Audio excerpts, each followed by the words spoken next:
everyone. Coffee with the Geek program. This is fall of 2017. I have someone who's a fantastic guest, Shelly Sanchez Terrell. Sorry, I got it wrong right out of the box. I always think of her as Shell Terrell because it kind of rhymes, and I followed Shell for probably, 7, 8 years on Twitter. You were probably one of the first people I followed because you were posting such amazing things. So let me just pause that for a second.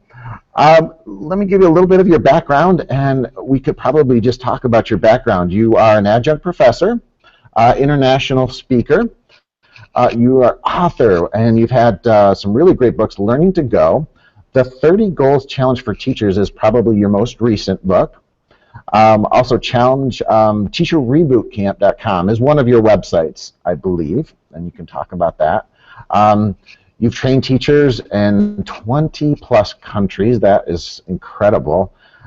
So you have a lot of travel time, I guess. You were named the Woman of the Year by Star Jones's National Association of Professional Women. What an award. Also a BAMI Award as founder of hashtag EdChat, and named one of the 10 most influential people in EdTech of 2015 by Tech and Learning, which has always been a favorite magazine of mine and still continues to be.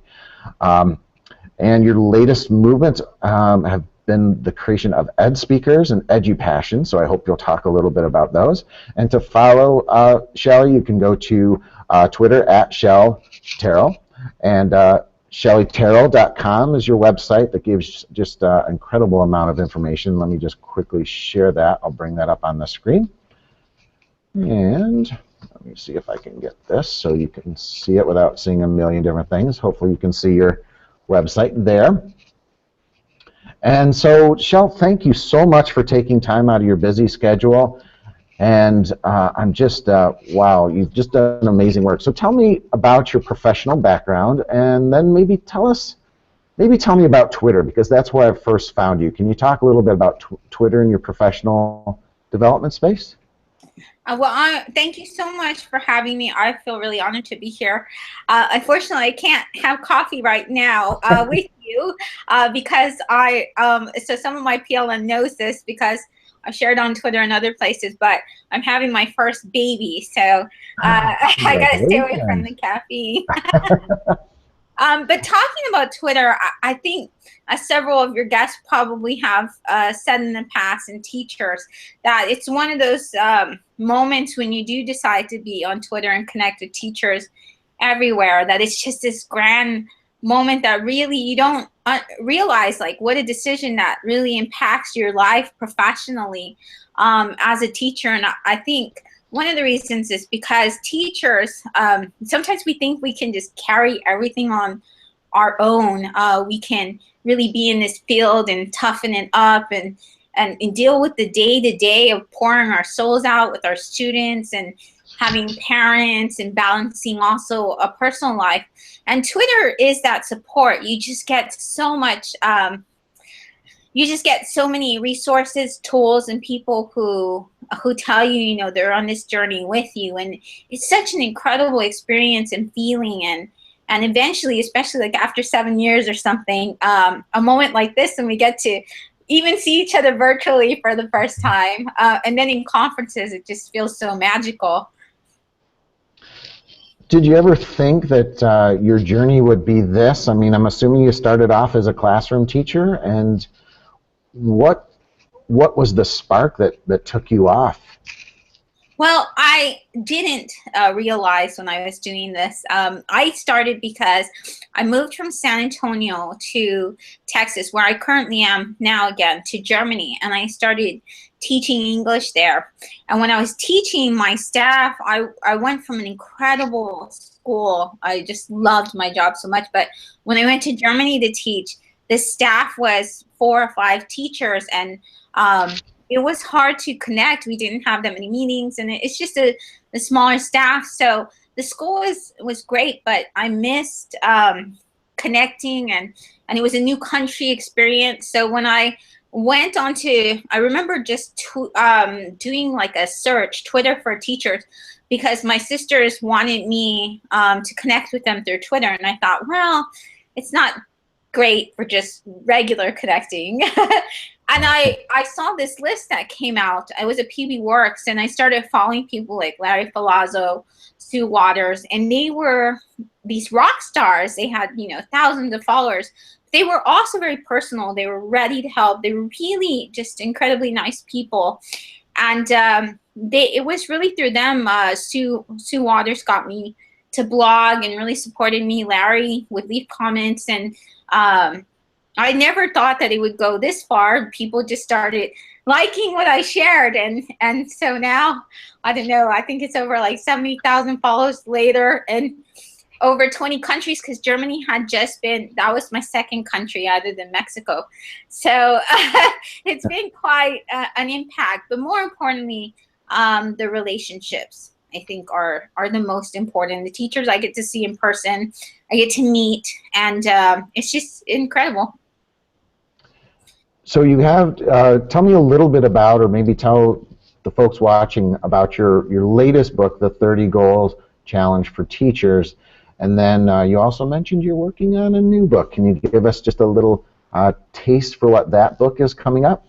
Well, yes, definitely. So I published the 30 Goals Challenge for Teachers with Routledge, and also I have Learning to Go that I published with The Round. But my Routledge book is so Learning to Go is a digital book, but the 30 Goals Challenge is kind of, this is part of the book here, and the part I'm showing you, you see a bunch of lines, and the reason why is because it's almost like, in a way, a workbook. I tried to model it after a lot of self-help and, you know, goal-reaching books that I read that I thought were really motivational, and I thought we really need to have a reflection part, even for those teachers who need to make the jump from being who aren't bloggers, because we think there's tons out there, and there are, but there's still many more who aren't on social media and who aren't making the leap to blogging yet. So I asked the publisher, and I was really thankful, because a lot of authors told me you'll never get them to be able to have lines and exercises and ways to reflect, because it takes too much space. But they did let me do that. So it's 30 goals, and they're practical goals you can accomplish within a classroom period or within a day. But they also talk about larger issues. Like, for example, one of them is partnering or engaging with parents. And the goal for that, you know, a small goal, of course, partnering with parents is a huge endeavor. But the idea is that you can go in your classroom, do something like, for example, make a phone call, or write an email or a letter, or send a remind to parents. That is positive. Like, that's the first thing that you send to parents, or especially with a student who doesn't usually receive a positive message from a teacher. And that way you get off on the right foot, and the parents think, wow, you know, this teacher really loves my student or my child. And they don't think, when the first message is negative, which we tend to do, that, oh, this teacher is picking on my child. So it's something like that that's easily accomplishable quite quickly. But also, I feel like if every time we go in and we feel like we made a small win that day, that really helps motivate us and focus on the good things that we can do versus what we can't. Do you think, you know, starting small, as you mentioned, is that kind of the way? Do you think teachers are just kind of overwhelmed at this point? And do you think that, you know, that first step is kind of the key piece? Yes, and I do this also. I mean, I still teach in the classroom. I'm a professor, and so, you know, I meet with my students Tuesdays and Thursdays, but I feel overwhelmed. I still, you know, and I accomplish these goals still. You know, I've been doing the 30 Goals Challenge. Started as a blog post, and actually back when I joined Twitter, I just said, okay, I'm gonna start doing 30 goals myself. If I accomplish one within the year, that's fine. That's still accomplishing something. And I had over now 10,000 that have joined the challenge. So people don't necessarily need the book to join the challenge. They just do these small goals with me. But it was just, I felt overwhelmed. I felt like, you know, there's so many day to day, there's so much negative you can focus on, not because I'm a negative person, but because it is overwhelming. You deal with things that are unexpected that you don't prepare for, even if you've gone through a parent getting really upset at you or an administrator having a bad day, and you know, or even if you go through things where you can't meet your curriculum goals or objectives and you feel like you're punished for them because things happen in a classroom, that you can get yourself down trying to do so much, and then you know you get sometimes really just tired and worn out. So I think accomplishing, at least for me, little small things and focusing on that and saying, wow, you know, this is what I did today and it was really great. For me, that keeps me going and gives me that strength and motivation. So tell me about the teacher reboot camps. So teacher boot camp, it was originally called teacher boot camp, and then and it was like a boot camp when I thought about it. And then I went through the name change because I had someone comment, a teacher, and said, well, that sounds really I don't know, harsh, or you know, they just didn't. And I thought about it and I thought, you're right, like this is more of it's more like when you're rebooting the computer, like when you have it all together. It's not that you need training or like more drilling or more people, you know, getting after you, but to give you motivation, like a reboot in your system to just feel motivated again and remember all the things that you've learned and you know, and I think we all need that. So since the beginning, I've had challenges at the end of the blog post. So each blog post, I do a lot on technology, a lot on mobile learning, and put those ideas, but I try to also not give a list of all these tools, but more like how you can use those tools to engage, or to also get collaboration, problem solving, creativity in the classroom, and then also productivity, how to make our lives easier.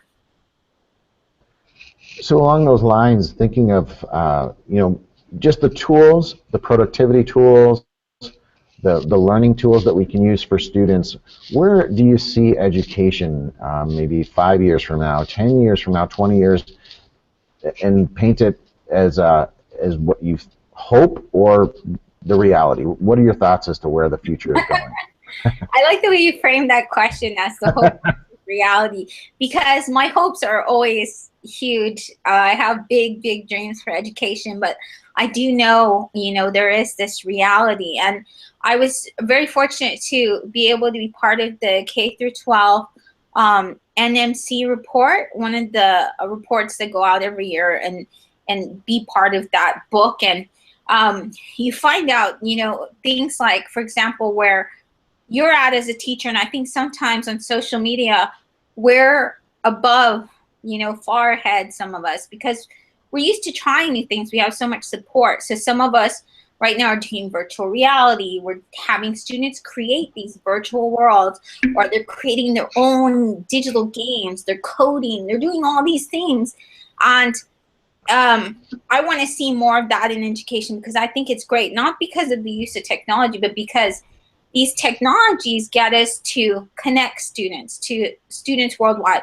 They get them to start thinking of ways to solve problems, to be better digital citizens. And those are so important. Those are necessary and needed. And I see what I'm really hoping is that education continues to be where you problem solve, you collaborate, and that you have your students be creators with technology. And also, the big thing that I really want to see, that's the most important, is this focus on what it means to be a good human being. And I think character education in general, unfortunately, has been thrown out of our school system. And I think that's the most important thing we need now. We need people who are good people, people who not only are leaders, but they're the leaders that care, that aren't the ones that, you read so much now about those that cheat people out of money, who go on trips when they have oil spills and all of these things. And I just think that right now we really do need to make sure that the focus is on character education. So those are my hopes. But unfortunately, it depends on policy. Policy wants data, data, data. And so I'm really hoping that that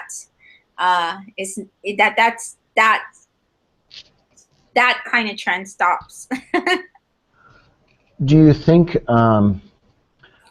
when I was listening to you talk, it brought me back to something that Cheryl Nussbaum Beach had talked about a long time ago, and I'm probably thinking again, probably almost 10 years ago, that I remember her saying this, is that, students are such voracious users of technology, especially in social media, and yet teachers aren't as engaged, or maybe parents. I don't want to, again, I'm making a broad brush stroke there.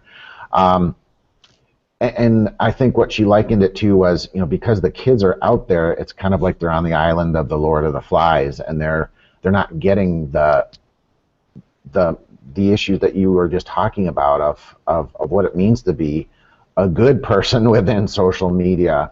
Do you think that's the case? I mean, do you think we're still there with maybe parents and teachers not as engaged in social media or understanding it? Do you think that's maybe the key places that we need to make sure teachers are up to speed on social media? And thoughts? Yes, I think, well, I have to say, for one, that everybody is engaged or with social media. Now, I mean, there's millions on YouTube, and they've been in there for years. A lot of adults now are on Facebook when a lot of kids may not be. So teachers and parents are there.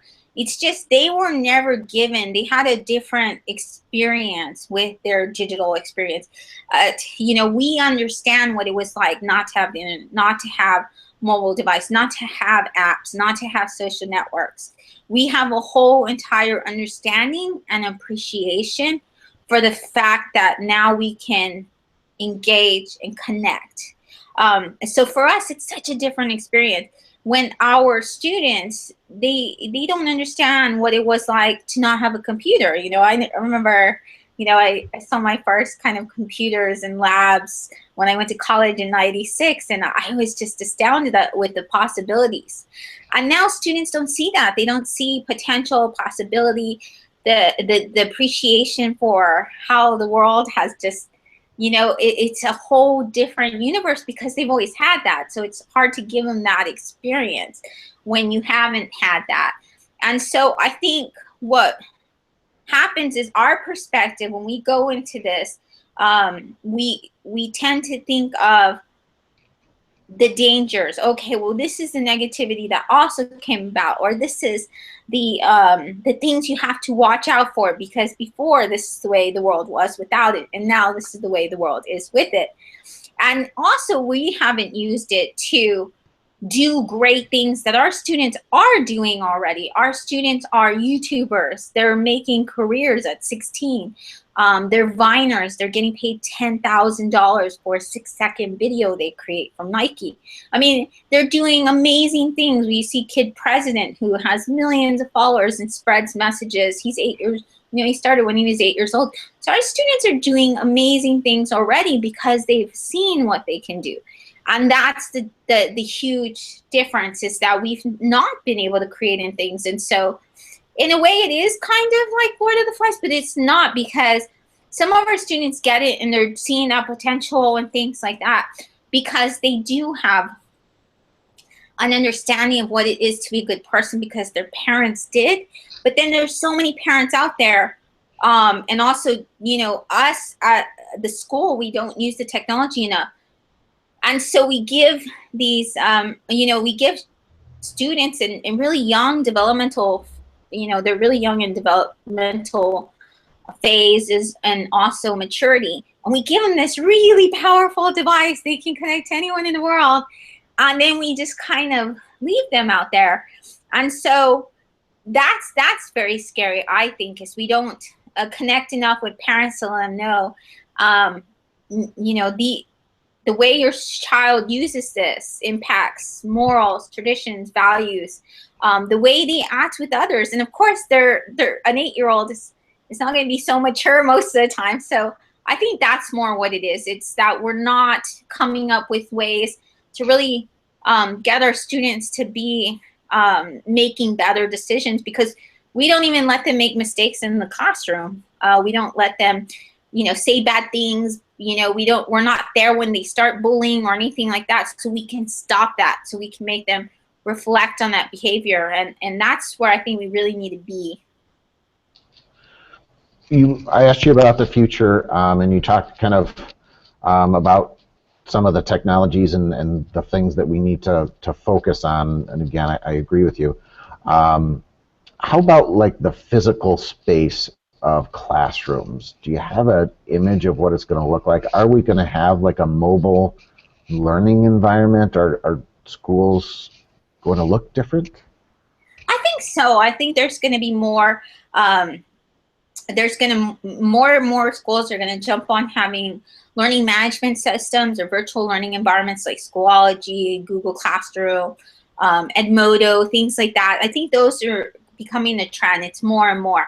And they really solve a lot of problems for classrooms and schools, especially students in rural areas who may not be able to come all the time. Weather, we see more and more weather, you know, disasters and stuff. And we see just different things come about, and we want our students to continue the learning. And one way to do that, a powerful way, is even through like a mobile device, because that's how the most of the world is connected these days. Is they're getting more and more access through mobile devices and online platforms. I think also with the futures, I think one of the most powerful things, and I really hope that it gets more improvement, is also virtual reality. And you see a lot of new technologies. Google recently came out with their own virtual reality headset. You're seeing cell phone companies come out, and what are they going to give you? They're going to give you Oculus Rift and stuff. And that's one way to get outside the classroom and travel and to go to other countries. And I've seen on also that sometimes it gives people a different perspective and an emotional experience. For example, there's one company that does short videos. It's like 8 minutes. And one is, it takes you through this 13-year-old's experience being in a Syrian refugee camp, and you see your friends and you're her. And I think those kind of experiences are really help you with empathy and also placing you in somebody else's shoes. So I'm excited about virtual reality and that being hopefully getting more into the classroom. And right now it's so much in its infancy, but with now giving all these headsets and everything like that, hopefully more people will have access as well. I'm glad you brought that up. And just yesterday I was at one of our local schools, a trade school, and they highlighted Oculus Rift. And I'd seen Oculus Rift a couple of years ago and thought, yeah, pretty cool. I saw it yesterday and I was astounded of the clarity now, the headset. It's light, it's easy to maneuver, and I would literally, or you felt like I was teleported into a middle of a village, in another part of the world, or even just looking at New York City, where you feel like you're right there. And I think, to me, the next logical step is just to make interactivity with virtual reality. Once you have that ability to interact with that environment, I mean, the potential there educationally, and I think it comes back to maybe my question of, do you see sometimes a kid sitting at home and basically having the classroom experience there, or do you still think schools are going to be the valuable hub of where things happen? I think it will be for the majority, because they don't have any other options. A lot of families need home care, and even though many are and wanting to do homeschooling, and the homeschooling programs are getting better, and you see really amazing things kids do that are homeschooled. it's still a problem for so many parents to it just creates the family unit. You know, a lot of parents work and things like that, so they're not able to take that option. But I think a lot want that option more and more because they're disappointed with their school systems, and they're also very worried about bullying and some of the things that aren't taken care of that their child has to face that is overwhelming for the child. So I do think that if the technology makes it available and affordable and kind of takes care of the other issues, you know, how is that student going to be, that child going to be watched over and things like that, the care, that it might become more and more. But until we solve the issue of daycare and supervision and those kind of things, unfortunately, I think that's one of the big obstacles there. Well, and I still think there's still that human component, especially for younger children, to have that, you know, the tactile sensation, you know, just the social face-to-face connection. So tell me just quickly, I have so many questions I ask you, but I don't want to keep you too long. Did you ever, I'm amazed that, you know, you said you've been to, what, 18 other countries? So the travel must be crazy. Did you ever think you'd be traveling around the world with what you're doing? No, actually, and I still, when I get to different countries, so next month I go to Canada twice, and you know, it's crazy sometimes because I still, when I look around, I think, wow, you know, I'm just very blessed to be here. But one of the most amazing parts about it is that it's really helped me be more humble and grateful about what I have here. Recently, last year I spent a lot of time. So sometimes I'll spend months in a country. And one of those was Venezuela, and I just love, now they count me as a Venezuelan there, but just to see all the hardships they go through, like just to see what it is to be on, you know, a different kind of government, a different type of leadership, the infrastructure, what they struggle with every day. You know, there are days, I'm a technology teacher, and there are days I had to teach with no electricity. So, you know, and then for me, I get sometimes, you know, there was times when I get so like, wow, this is just enormous. And the teachers aren't like that. They have this resilience and this passion and love because they don't even get paid. We complain about our pay, but they're paid way less. They work so much more, and they really, truly love doing what they do. And I even when I've been in those countries and faced difficult situations, I think, wow, okay, so it's just this short amount of time that I have to teach without electricity or something like that. But they have to do this. They've been doing this years, you know, since they've been a teacher. And for me, it just is really outstanding that they can, you know, a lot of the teachers I meet, I get these opportunities because they're on Twitter, they're on Facebook, and they've invited me there. We've gotten grants to get me there. We've had other organizations, you know, the U.S. Embassy has been very good about sending me out to places. And so they, you know, for them, they connect every day. They're on Twitter. For them, you also see how, like, shows like this, or how sharing, you know, resources and blogging, some teachers tend to think, oh, well, nobody benefits or cares, or it's not anything new that I share. But then you start seeing the power of that, like how powerful it is. You're sharing because it helps a teacher in Venezuela actually be able to figure out some problems and issues and do some great things, or in another country that isn't able to do that, you know, to do it in their own way. So I think that's one of, and that's even when I get really tired traveling a lot, I try to keep doing it because I think it's really just the opportunity to have a voice there and to really give support. And teachers love it so much. Like, they just appreciate it. And there have been times, I remember I went to Israel, and there was a lot of speakers who wouldn't go to Israel at the time.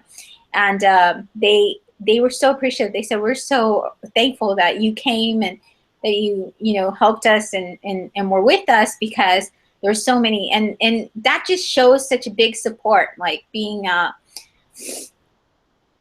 you know, from a country like America or Canada or the UK or somewhere, and then going to these countries, like sometimes they've never had, you know, a lot of Americans or in their areas. So for them, that's such a huge experience for them.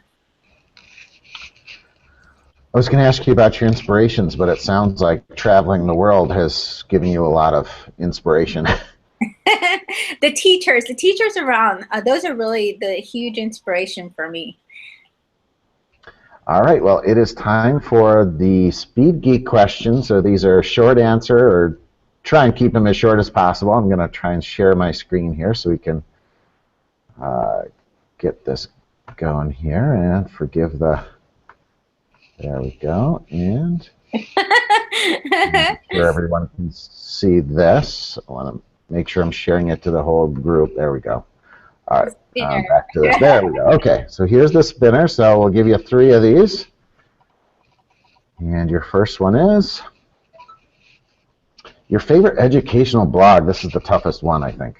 That is the toughest one. I wasn't prepared for that. I have a lot of them. So what I'll say is I do enjoy a lot of the blogs that are on EduBlogs. So I know that's not really like that's kind of cheating that, but EduBlog blogs, I love those. And Larry Ferlazzo is one of them. So, and a bunch of others, Sue Waters, and a bunch of them, birdie names. So. Yeah, it's hard to come up with just one, but Larry Ferlazzo is a good name to throw out there. All right, here comes the next one. And what's your favorite way to unplug from technology? Is to actually hide my phone, and then also, yeah, basically hide my phone, because that's usually always with me. And now that my students are addicted to their cell phones, we have a time when even I have to put away the phone to model good behavior. So I think those are really good moments. All right, and the last one. Name your favorite social network. Oh, okay.